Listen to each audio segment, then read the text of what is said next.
E aí galera, aqui é o Fabrício Carraro de novo, e no vídeo de hoje, como vocês já viram aqui no título, nós precisamos falar sobre você e eu.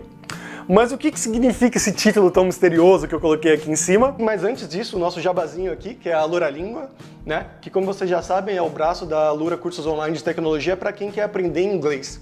E eu, com muito orgulho, ajudei a desenvolver a Alura Língua, e lá tem os métodos que eu utilizo e outros poliglotas utilizam para aprender idiomas, né? Então podem ter certeza que foi uma coisa muito bem pensada e você vai poder estudar inglês no seu ritmo.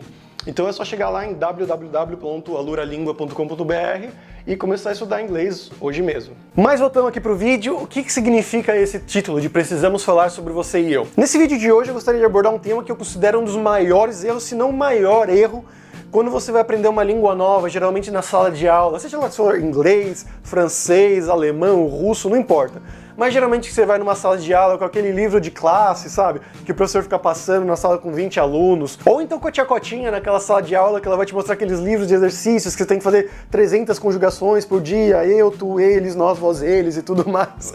Bom, e outra coisa que eu já falei em vídeos anteriores, que é o fato de muitas dessas aulas, muitas dessas classes, escolas, usarem listas de frases, listas de palavras, na verdade, que são, por exemplo, vamos aprender hoje os utensílios da cozinha, garfo, faca, escumadeira, sei lá, várias palavras bizarras. Vamos aprender todas as cores, vamos aprender todos os animais do zoológico e tudo mais.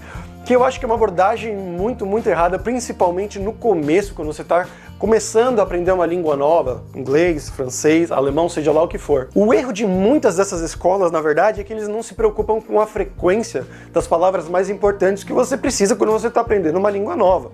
Então, por exemplo, no começo você não precisa saber a palavra rinoceronte, você não precisa saber a palavra púrpura e assim por diante, você não precisa saber escumadeira, nem garfo e talher até dá para discutir dependendo do tipo de viagem, dependendo do seu nível e tudo mais.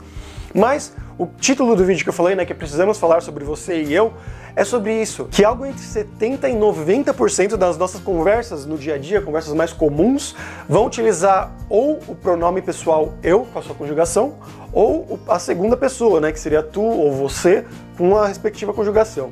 Eu sei que para inglês isso não é tão necessário, tão importante, porque as conjugações são praticamente todas iguais, mas vai ver quando você vai aprender, por exemplo, um italiano, um espanhol, um francês, um russo, um alemão, que você vai ter as conjugações diferentes, né? Como em português, né? Eu vou, tu vais ou você vai, e assim por diante. Essas línguas estrangeiras também têm essa conjugação diferente para os verbos. E a maioria dessas escolas ignora esse fato, que o mais importante é você aprender, pelo menos no começo, o eu e o você, na primeira e a segunda pessoa, com as conjugações dos verbos. O verbo é a palavra mais importante de uma língua, quando você for falar, quando você vai estruturar uma frase.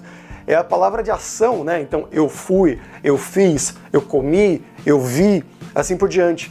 Então você precisa muito desses verbos, principalmente esses verbos base no começo, os verbos que a gente mais usa no dia a dia. E quando você aprender esses verbos, você não precisa aprender logo de cara todas as conjugações, que é algo que ocorre muitas vezes, né? Você tem que fazer a conjugação inteira do verbo. Então, eu vou, tu vais, ele vai, nós vamos, vós vai, vós vade, sei lá o que é. Vocês vão, eles vão, e assim por diante, né? Conjugar todos direitinhos. Tudo bem, isso tem o seu lugar, tem a sua posição. É claro que é importante quando você está aprendendo uma língua nova, se você quiser sabê-la bem. Mas logo no começo, focar muito nessa conjugação de tudo isso, eu considero que seja um erro, porque além de você assustar um pouco o aluno, a pessoa que está aprendendo esse idioma novo, ela não vai usar a grande maioria dessas conjugações agora no começo. E mais, ela vai ficar com medo de falar, porque ela, meu Deus, será que eu estou usando essa conjugação certa? Eu tinha que saber as 6 conjugações, aí mais saber as 6 conjugações do passado, do pretérito perfeito, imperfeito.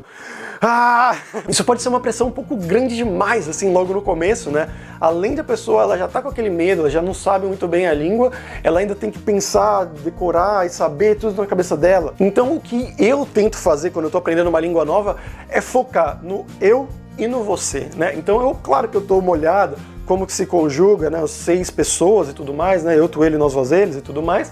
Mas o meu foco de 90% das coisas que eu vou colocar nos meus flashcards, por exemplo, ou que eu vou tentar escrever como uma pessoa, vai ser no eu, na conjugação do eu, e na conjugação do você, ou do tu. E principalmente nesses que são os verbos mais usados no começo, né? Por exemplo, o verbo ir, o verbo ver, o verbo comer, essas coisas que você usa bastante no dia a dia. Se você é uma pessoa que faz programação, você pode aprender a palavra, o verbo programar, por exemplo. Se você é o cozinheiro, cozinhar, isso aí vai depender da sua especificidade, né, do seu caso. Mas todo mundo vai precisar desses verbos mais básicos do dia a dia. E uma maneira de você saber quais são esses verbos, quais são essas palavras mais usadas, é só você ir no Google. Existem vários sites. Por exemplo, você coloca 500 palavras mais frequentes em italiano. Se você já souber inglês, melhor ainda, porque vai ter bastante material, vai ter bem mais material do que em português.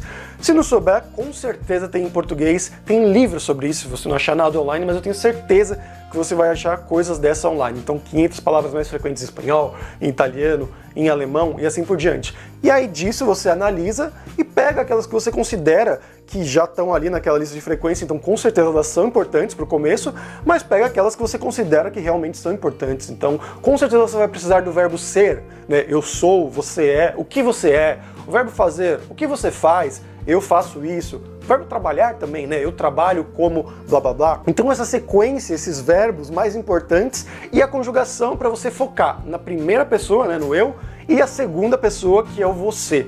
E deixa o ele, ela, o vós, o eles um pouco para lá, pelo menos agora no começo, que você tem que focar em coisas mais importantes, que é quando você tem que realmente adquirir vocabulário, né? Então ganhar verbos, saber aprender verbos e mais outras palavras básicas também que você vai ver nessas listas de frequências, que elas não são só para verbos, né? Elas vão ter outros tipos de palavras também. Então presta bem atenção nisso e foca, que quando você estiver aprendendo uma língua nova, não caia nessa. E se você for numa escola, se estiver numa escola de idiomas, saia dela, porque senão é uma escola boa. Você tem que aprender a conjugar todos os verbos em todos os tempos e saber toda a gramática da língua antes de começar a falar ou a escrever online com pessoas. Ou então, se a sua escola faz isso de dar listinhas de palavras, de cores, de animais, de utensílios domésticos e tudo mais, para você aprender tudo de uma vez, você não precisa disso. Você não precisa disso principalmente no começo. Se você estiver no nível intermediário, vá lá. Eu até aceito que é uma coisa bem interessante, ou talvez uma coisa que você aprenda dentro de um contexto ali, num dia, tudo bem. Mas para um nível iniciante, que é quando você tem que realmente reter a atenção do aluno, acabar com o medo dele, fazer ele gostar daquele idioma e ter coragem de começar a falar, começar a usar as palavras, o vocabulário baixo, pequeno que ele tem até então, eu acredito que isso é algo muito ruim, não recomendável para fazer no começo. Então sempre que você for começar um idioma novo, lembre disso. Lembre de você e de mim. E bom, por hoje é isso, galera. Só reforçando novamente que se você estiver aprendendo inglês, eu recomendo muito que vocês vão lá na aluralingua.com.br, que eu ajudei a desenvolver com os métodos que eu uso para aprender idiomas, que eu usei para aprender russo, para aprender polonês, para aprender italiano, francês, alemão e assim por diante. Então, vai lá e você vai começar a aprender inglês com a gente hoje mesmo. Então por hoje é isso, galera. Tchau, tchau.